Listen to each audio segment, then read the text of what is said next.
for tuning into a brand new episode of The Miss P Show. It's season 2. On the season 1 finale, we had Alex Akubo in Cameroon, with whom we spent some quality time with the kids at God First Orphanage in Limbe. Season 2, I'm kicking off with a powerful guest. And you all know I love a good party, right? But before we get to our guest, you don't want to miss this.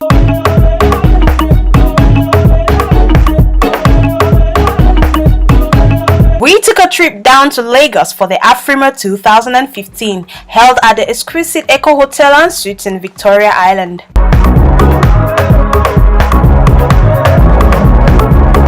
From the red carpet, we took a tour of the event grounds, and it was evident that it was gonna be an amazing night. At the rehearsals, we caught up with a South African group and our very own Cameroonian multi-talented Wax Day, who gave us a mouth-watering taste of what to expect.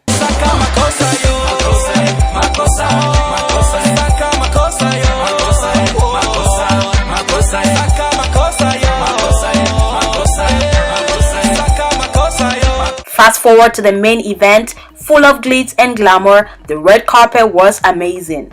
Present were different media houses, and yours truly was interviewed on the red carpet. The highlight of the red carpet for us was the entrance of the former governor of Lagos State, Mr. Bola Ahmed Tinubu. Cameras just couldn't miss that moment, and neither did we.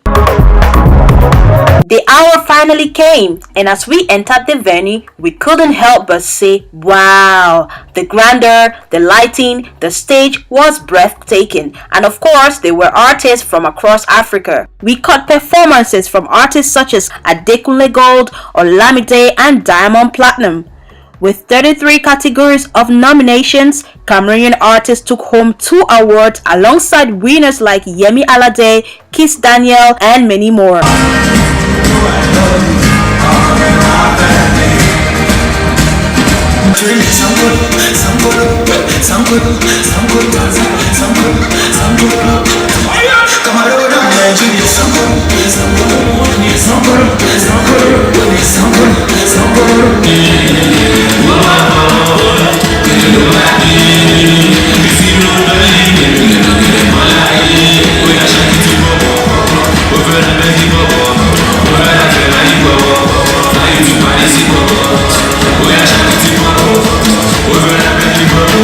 The highlight of the evening was Olamide's win. The hall went haywire.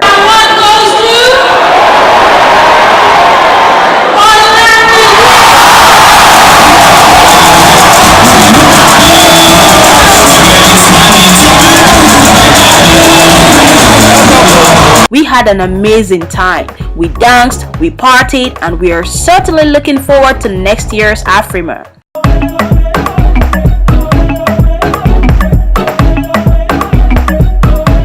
My guest today is a board of inspiration. I like to think of him as the man that inspires positive change in Cameroon and of course in the world. Roland Kwemain is here with us today. Thanks for coming to the show. Thank you, Pam, for inviting me. You're welcome. And again, I seize this opportunity to congratulate you for season 1. Thank you. Hoping that season 2 will be far better.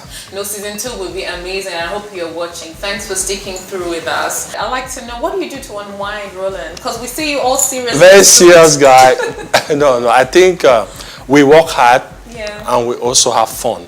And to be a complete human being, we need to have many dimensions. It's very important. You have the professional life, you have the social life, you have the family life, you have the spiritual life, you have all this. So yes, Roland Kwemain is someone who is crazy about fun. Times to time, as a JCI member, a lot of nightclub, because our organization started like a party, a group of young guys dancing, and all our events we finish through by night. So yeah, it was a pleasure for me having fun. And also when we're at this age or this stage of our life, it's very important to do many crazy stuff so that tomorrow you have stories that you can tell your children. So list 2 of the crazy things that you've done that you would not like me to know about. That if I tell you the whole world, because the show is watched by the whole world. Crazy stuff. I think, and this might be the first time I'm saying this, when I was in Form 4 in the Sebileng, Boya, we went to a end of year party and I drank beer. That was the first time.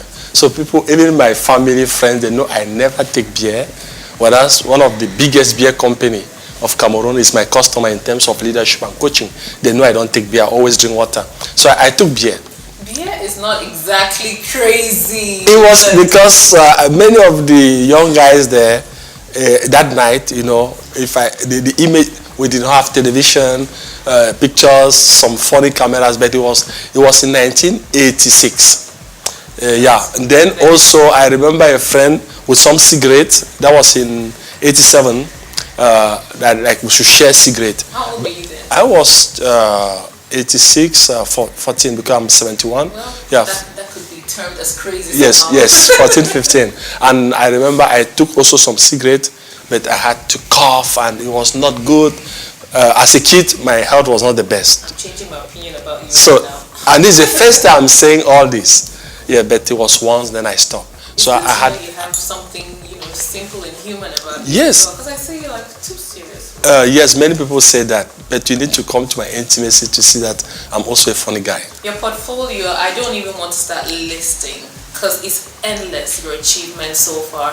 And I'm humbled by the fact that you've dedicated your life to helping the younger generation Yes. to grow into being great leaders of tomorrow. Yes. What inspired Go Africa? Now, the story of Go Ahead Africa is in 2010, I was very fortunate to be the world president of Junior Chamber International. It's a worldwide federation of young leaders and entrepreneurs between the age of 18 to 40, and our headquarters is in St. Louis in the state of Missouri, United States. So when I finished my presidency, I was somehow frustrated as an African because I did 71 countries, and truly I was so celebrated around the world. And as an African, I asked myself some few questions. How come these guys are celebrating me, and whereas where I come from, nobody celebrates me? You're not even known. How can we explain that Africa, being the richest continent in terms of natural resources, is the last in terms of human development, infrastructure, economic development? So, I had a good conversation with Dalai Lama.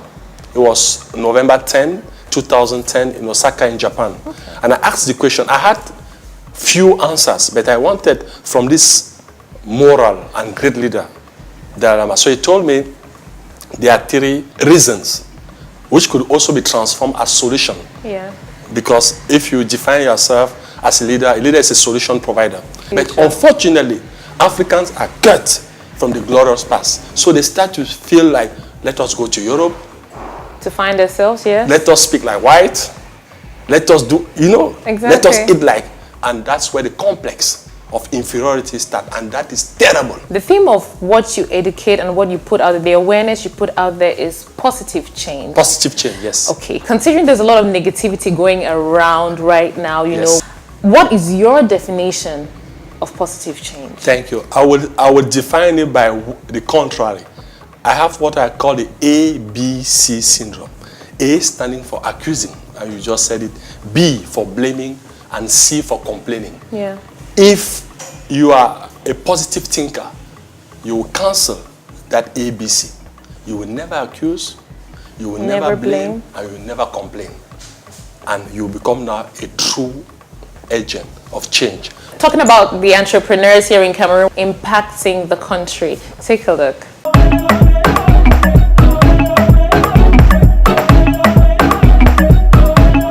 Hello, I'm NTEFF, the co-founder and director at Gifted Mom. This is a Miss P show. We all love the Miss P show, so continue watching. My education, I've done some of the best schools in Cameroon. I did Sacred College, Mancon. It's a single-sex school. And after that, I did Polytechnique Yaoundé, which is an engineering school, But there's nothing that gets me so excited. And I've noticed that it's not a matter of age, there are a lot of things. Chris Brown started singing at 19. Why is it I'm 23, I'm even older, and I just think it's what gets me going. And I think as you're young, you have a lot of strength. You don't see risks as a barrier, and you just go out there and you do your thing. I've always wanted to be a doctor up to high school. When I noticed that to innovate in medicine, you need like 30 years of experience, So for me, it was But then I discovered the field of engineering. I noticed with engineering, you can just sit in front of your computer and you change the world.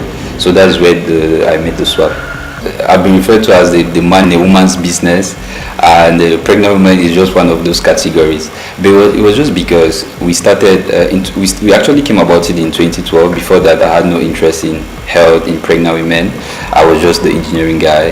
But in 2012, I had an experience with a friend, a medical doctor, and actually brought me into this space of saving the lives of pregnant women. So that experience, it was in 2012. I had to visit my co-founder, Dr. Conrad. He was working in a rural area in Cameroon. And when I got to his health district, he had been doing integrated medicine there for about a week.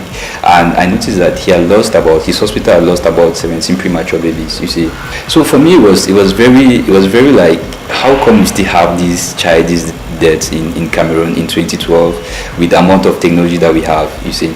And after research, we noticed that in Cameroon we have about 8,000 women dying per year from preventable causes. In the world, we have about 800 women dying from preventable causes per day. And it's just because, for example, in Cameroon, the government has made medical resources available to actually solve this problem, but there are no channels to actually educate these women, especially women in rural areas. We are not creating anything new. We are not creating anything new to solve the problem of maternal and infant mortality. We are just making information available. Gifted Mom is an application that sends weekly notifications to pregnant women and mothers on when to go for their next antenatal care session, or on when to take their babies for the next vaccine. Also, per week, women receive also information on the medical resources that are made available to them. We also have this also works by SMS. We also have a smartphone application that provides the same information, but for women in urban areas and who have a smartphone. We also have a shortcode number, because to subscribe to the Gifted Mom service, you can subscribe through a partnered hospital, and this mostly works in rural areas. But if we are not partnered with your closest hospital, or if you're in an urban area, you can subscribe by sending mom to 8000 to 8000. And when you send that, we have a call center here. We call you and we get more information. We call you, we ask if you're a pregnant woman. If you're a pregnant woman, we get your last menstrual period to subscribe you to the service. If you're a mom with a baby, we get the birthday of your child to subscribe you to the service. Then there you start getting the messages. Also, if a mom has a problem, she can just take her phone and she types, "Mom, I have this problem. I have a swollen leg. What can I do?" And she sends to 8000. So we have doctors that reply, and the delay time is less than 30 minutes. In a period of 20 months, we have seen an exponential growth in our user database in the subscription rate. We've moved to just above 3,500 pregnant women and mothers on the platform. And through to our good engineering team, our platform has been able to manage all these subscribers automatically. Also, but with the platform, we're looking at, in the next 6 months, we're looking at 20,000 subscribers. And monitoring and evaluation has been very key to us. That's why we even have a full-time doctor on seat. And in 2014, for 8 months, we did a campaign in Mali division, touching 9 villages, and we were able to do a study, and we noticed that the rate of antenatal care attendance in these communities had increased by averagely 20%. It was really this force that gave us like the motivation to scale the program nationwide in Cameroon. Also, we have been able to touch about 18 rural communities, and in the coming months we are going to go on the ground and do an evaluation. Raising money is very challenging, and that has been, at the beginning, that was one of our most challenging things that we could do as a company. But what we have successfully done is in just 10 months we have been able to raise about $120,000, and this has come mostly from competitions and grant money. Although we have had to give some equity out of the business to raise also some funds. We started raising in September 2014, where we raised about $25,000 from the Mastercard Foundation, and this was through the Anzisha Prize competition. Later on, we raised another $20,000 from the African Leadership Network Ventures, which is an incubation program based in South Africa. We've also raised so much of money from the Prize, a foundation in the US, and also recently we won an award in Gabon during the New York African Forum, and it was a startup competition, and we won the first prize of 50,000 euros. So these are some of the ways we have been able to mobilize funding. You know, in places like Silicon Valley, once you have an idea, you get so much funding in millions of dollars. But in Africa, even you're changing the world or whatever, you still have to pass through competitions of $10,000, $20,000. So it's really been difficult, but we keep hustling. So actually, while being recognized like internationally, but we're not really in the business of hype or being recognized. We're not really in the celebrity business, you know. We're in the business of social impact, actually creating impact on the ground. It's good for us when we have all this recognition because we can mobilize resources to fight for our cause. But at the same time, recruiting people who share the vision, people who have the team spirit. And the thing of commanding was for our fathers. These days, we don't need that in leadership. These days it's been difficult to chillax because you're always thinking about what you're doing and how to create impact, how to mobilize funds. But when it's always for me, it has always been important to have some weekends where I just rest in the house, or sometimes I travel.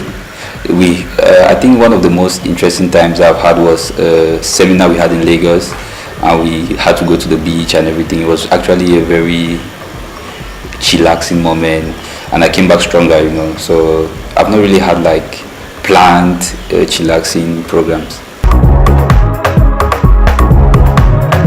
There's a whole hype about Africa. Africa is emerging. Africa is going to be the next big thing. But this hype has been mostly for those out of the continent. That's why you have people coming to the continent and investing. But we need to hype ourselves as Africans. There's hype about Africa, but as Africans, we are sleeping. There are a lot of opportunities here, but we are not seizing these opportunities. We are leaving those outside to come and seize for us. So let's start solving local problems.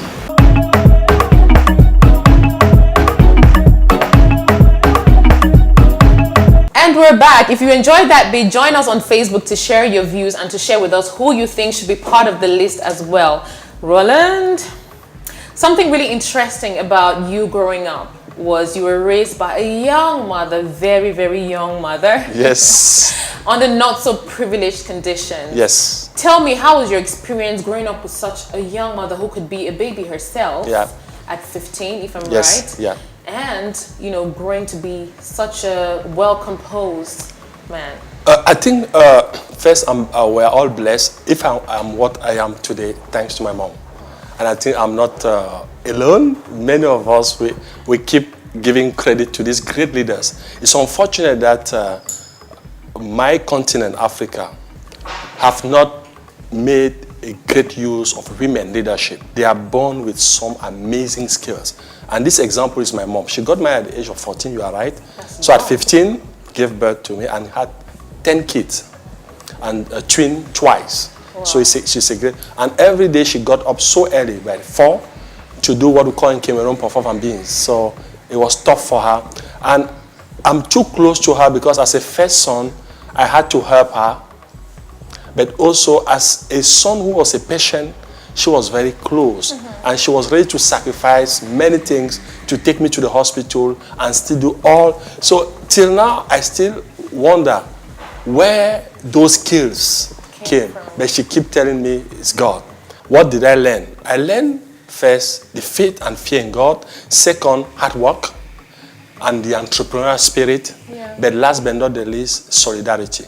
Because they know what it takes to do that. So I think, you are giving me the opportunity to thank my mom, but to thank all the moms in the world because they have been doing amazing stuff. I'd like to ask you, in your professional opinion, working with this generation, right? Yes. You know, what do you think are some of the problems, or what do you think is the major problem that the youth face with regards to personal development, professional output? I think before we say the biggest challenge that we are facing as a generation is unemployment to start. But now on their attitude, I think they need to work something on their attitude. If there was a simple arithmetic formula I would give them, A plus A equal to A. The first A is aptitude. You will see that this generation, they go to school. 2 masters, 3 masters. One individual can have 2, 3 masters. What the generation before did not. So you see, they really go to school. So I can say they are working hard to have the aptitude. Yeah. But there's the second A that is missing, is the attitude. And unfortunately, your attitude will determine your altitude. So the first A is aptitude. The second is attitude. Is attitude that will now equal to altitude, success. If you are in an environment where people tell you nothing good can come, you know, don't come back home, Africa is like this, Cameroon is like this, and you have all those type of friends, we call them friend development value, but they will take you down. So I always advise them, choose your friend. We don't choose our parent, our brother and sister, but we should choose our friend. Yeah. So I think they have an element of attitude. Then the other aspect that we are not good at is discipline, self-discipline. We'll go on a commercial break now, and when we come back, we'll share a last thought with Roland on how to make our lives more positive.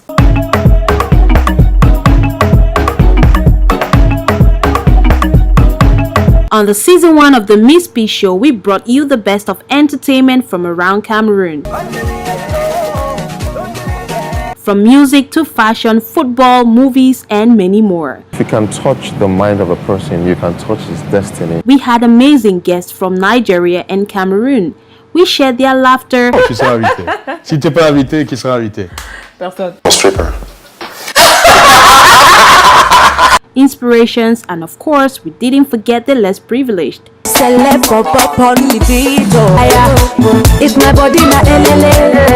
Season 2 promises to be even bigger and better. Let us know who you want to see come on our hot seat.